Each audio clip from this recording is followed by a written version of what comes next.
The Sterling Industries corporate headquarters executive conference room buzzed with anticipation as 120 employees, business partners, and family members gathered for Dad's retirement celebration.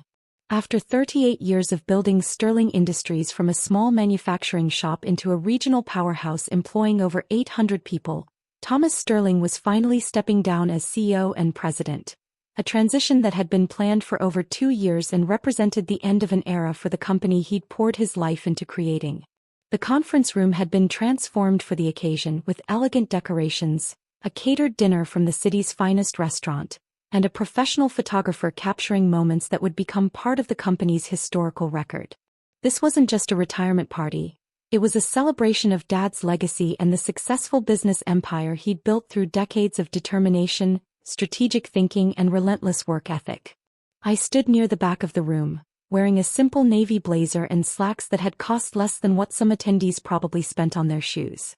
Around me swirled a crowd of executives in expensive suits, long-term employees celebrating their boss's achievements, and business partners who'd worked with Sterling Industries for decades.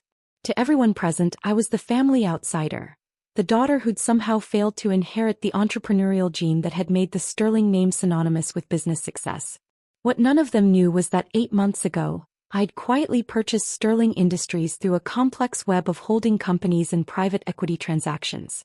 While Dad had been planning his retirement and grooming my brother Michael to take over the family business, I'd been systematically acquiring the company through my investment firm, Phoenix Capital Group, an enterprise that now managed $6.2 billion in assets and owned controlling interests in 43 companies across 12 industries. "Natalie, sweetheart," my Aunt Patricia approached with that familiar mixture of sympathy and curiosity. "How are you doing these days? Still working on those investment projects?" Before I could respond, my Uncle Richard appeared beside her, his confidence bolstered by his position as Sterling Industries Vice President of Operations and his certainty about family dynamics. "She's probably still convinced she's going to make it as a financial advisor.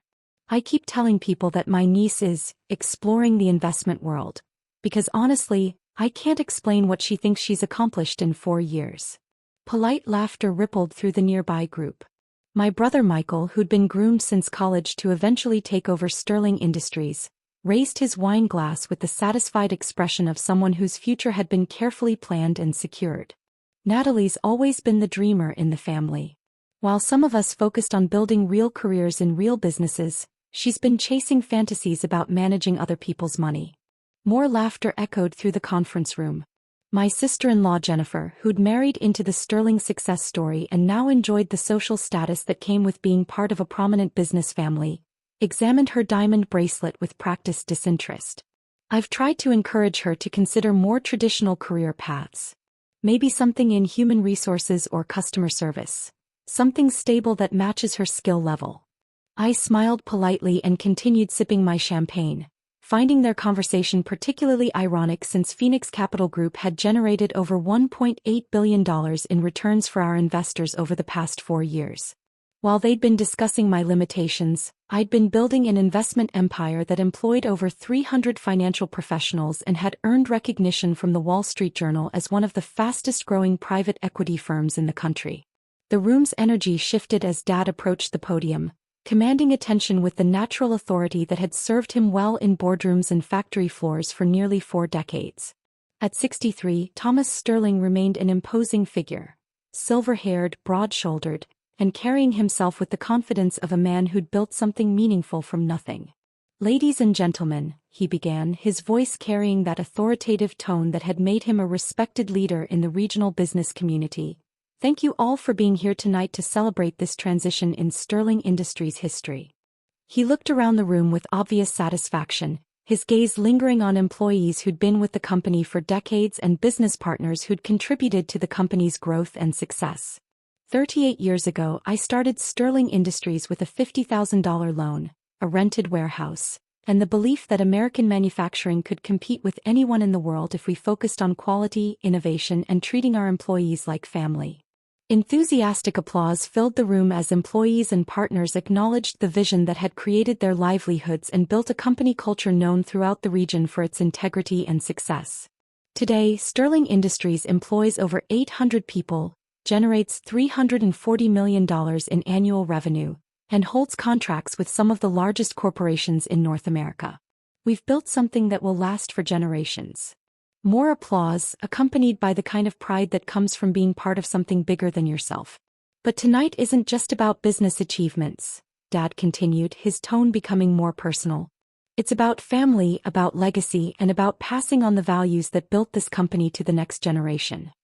His eyes found Michael near the front of the room, where he stood with his wife and children, representing everything Dad considered the continuation of the Sterling success story. Michael has proven himself worthy of the Sterling name and the responsibility of leading this company forward. He's shown the leadership skills, business acumen, and dedication that will ensure Sterling Industries continues to thrive long after I'm gone. Thunderous applause as Michael raised his glass modestly, accepting the crowd's recognition with the grace of someone who'd always known this moment would come. The Sterling family has always believed that success comes from hard work, sound business principles, and the wisdom to build something lasting rather than chasing get-rich-quick schemes or untested ventures. The room nodded approvingly, appreciating this philosophy that had guided the company's steady growth and financial stability for decades. Which brings me to a more difficult topic, Dad said, his tone shifting to something that sounded both disappointed and resolved. Not every family member chooses to embrace these proven approaches to building wealth and career success. The room went quiet, sensing that this retirement celebration was about to include some family drama that extended beyond business succession planning. My daughter Natalie decided 4 years ago to leave her promising position in our accounting department to pursue what she calls investment management. Despite our attempts to guide her toward more practical career choices, she's insisted on this path that has produced no measurable results. Uncomfortable silence filled the conference room as 120 people focused on me with varying degrees of sympathy, embarrassment, and judgment. For 4 years, I've watched her struggle with unrealistic expectations about the financial world, refusing stable employment opportunities and chasing fantasies about managing investment portfolios. The tension in the room was palpable now. Everyone understood that this was more than a retirement speech. It was a public family intervention disguised as business commentary. "You've wasted your life," Dad said, his voice carrying clearly across the silent room as he looked directly at me. "Look at your successful brother." He gestured toward Michael, who stood uncomfortably in the spotlight, clearly not expecting to be used as a weapon in his father's public criticism of his sister. Michael built his career through proven methods: education, apprenticeship, gradual advancement, and respect for established business practices. He's earned his position through demonstrable achievements and measurable contributions to our company's success. The silence that followed was heavy with judgment and second-hand embarrassment. I could see people exchanging glances, some looking uncomfortable with the public nature of this family confrontation, others nodding in agreement with Dad's assessment. I stayed silent, maintaining my composure while 120 people witnessed my father using his retirement party to publicly declare my life a waste. "Natalie represents what happens when someone rejects practical guidance and pursues unrealistic dreams," he continued, clearly feeling empowered by the audience's attention and Michael's visible success. 4 years of chasing fantasies, 4 years of rejecting real opportunities, 4 years of embarrassing the Sterling family name with her refusal to accept reality. More uncomfortable silence. I noticed several employees shifting nervously, probably wondering if they should be witnessing this family drama at what was supposed to be a celebration of business achievement. "This is why succession planning is so important," Dad said, returning to his business theme. "You need to pass leadership to people who've proven themselves capable of building on what you've created, not people who chase get-rich-quick schemes and reject the wisdom of experience." He was building toward some kind of climactic announcement when the conference room doors opened. Then the nuncio walked in. Marcus Rodriguez entered the room with the confident bearing of someone accustomed to commanding respect in corporate environments. At 45, Marcus had built his reputation as a turnaround specialist who'd successfully managed transitions for dozens of companies, and his presence immediately shifted the room's energy from family drama to business anticipation.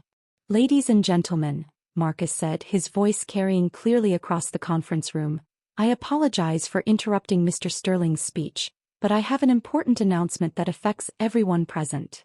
Dad looked confused by this unexpected interruption. Marcus, we discussed your introduction for later in the evening. Actually, Mr. Sterling, there's been a change in the transition timeline that requires immediate disclosure to all employees and stakeholders. Marcus walked to the front of the room, carrying a leather portfolio that contained what appeared to be official documents.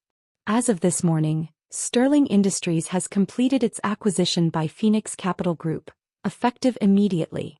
The room erupted in confused murmurs and shocked exclamations as people tried to process what they were hearing. The acquisition includes all assets, operations, employee contracts, and management structures. The transition has been planned over the past 8 months to ensure minimal disruption to daily operations. Dad's face had gone completely white. That's impossible. The company isn't for sale. I own controlling interest. Actually, Mr. Sterling, the financial difficulties Sterling Industries has experienced over the past 18 months created several forced sale situations. Phoenix Capital Group purchased the outstanding debt obligations and exercised their acquisition rights under the restructuring agreements. Marcus opened his portfolio and pulled out legal documents. The new ownership structure is effective immediately, and I'll be serving as interim CEO during the transition period. This is ridiculous, Dad said, his voice cracking with panic. Who the hell is Phoenix Capital Group? Marcus turned to scan the room, his eyes finding me near the back of the crowd. Everyone meet our company owner, Marcus said clearly, extending his hand in my direction. The silence that followed was profound. He pointed at me. 120 faces turned to stare at me in complete shock, their expressions ranging from disbelief to confusion to something that looked like fear. Natalie Sterling is the founder and managing partner of Phoenix Capital Group, Marcus continued professionally. She's been overseeing the Sterling Industries acquisition as part of her firm's portfolio expansion in the manufacturing sector. Dad's retirement speech died in his throat. The man who'd just spent 10 minutes publicly declaring my life a waste was now staring at me with the realization that I owned the company he'd spent 38 years building. Phoenix Capital Group manages approximately $6.2 billion in assets, Marcus continued, consulting his documents. Ms. Sterling has built one of the most successful private equity firms in the region, with controlling interests in 43 companies across 12 industries. The room erupted in chaos. Voices rose in confusion, disbelief, and desperate attempts to understand how everything they thought they knew had just been turned upside down. But Natalie, Michael said, his voice barely audible above the crowd noise, you don't have that kind of money. You've been struggling for 4 years. I finally stepped forward, accepting the microphone that Marcus offered me. Actually, Michael, I've been building Phoenix Capital Group for 4 years while you've all been assuming I was failing. We generated $1.8 billion in returns for our investors last year alone. The silence that followed was deafening. Dad, you were right about one thing. Success comes from hard work and sound business principles. While you were planning your retirement, I was working 18-hour days building a company that now employs over 300 people and has earned recognition from the Wall Street Journal as one of the fastest-growing private equity firms in the country. I looked around at the 120 people who'd just witnessed my public humiliation, then back at Dad, whose retirement celebration had just become the announcement of his company's acquisition by the daughter he'd declared a failure. Michael, you'll continue as operations manager under the new ownership structure. Your salary and benefits package will actually improve under Phoenix Capital Group's employee compensation policies. And Dad, I continued, your retirement package will be honored exactly as originally planned. Consider it a thank you for building something worth acquiring. I handed the microphone back to Marcus and headed toward the exit. Oh, and Dad, next time you want to publicly declare someone's life a waste, you might want to make sure you're not standing in a building they own. As I walked out of the conference room, my conference room in my company, I left behind 120 shocked people and one very surprised former CEO who'd just discovered that his failed daughter owned everything he'd spent his life building. Sometimes the best response to being told you've wasted your life isn't defending your choices. It's owning the company where they're saying it.